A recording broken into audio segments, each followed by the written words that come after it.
first 25,000 is the hardest. And I can say from experience that is absolutely true. We're gonna call it the financial runway. And it all starts with frugal living. And that's because $1 saved is actually like $1.33 earned because, you know, taxes. So while earning more money is obviously super important, at the beginning, the most efficient thing that you can do is to lower your expenses as much as possible. While most people might recommend a 10 to 15% savings rate, Scott Trench recommends a 50 to 75% savings rate, which is actually what I did myself at the beginning. This involves taking care of your big three. Now, your big three are your housing, your transportation, and then your food. So how do you do that? The first way is your vehicle. Scott recommends never buying a new car, trying to buy a older used car that you can buy for cash, because at the end of the day, a car gets you from point A to point B. My first car was a $5,000 Honda Civic.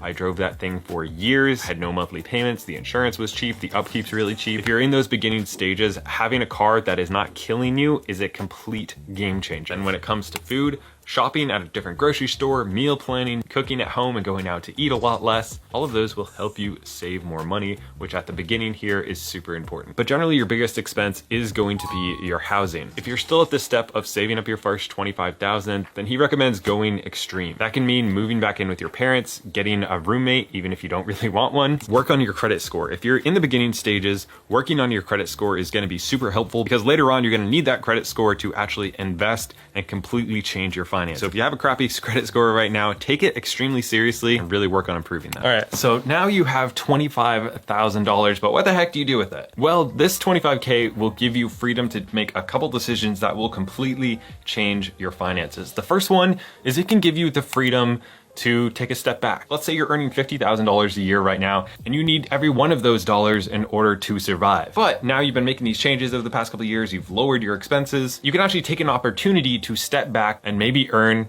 $30,000 a year or $40,000 a year with the potential to earn much more. Then there's the other option, which I did, my brother did. Now we both have been able to leave our day jobs, and that is to invest into a house hack. So a house hack is when you buy a multifamily with 3.5% down, first time home buyer loan.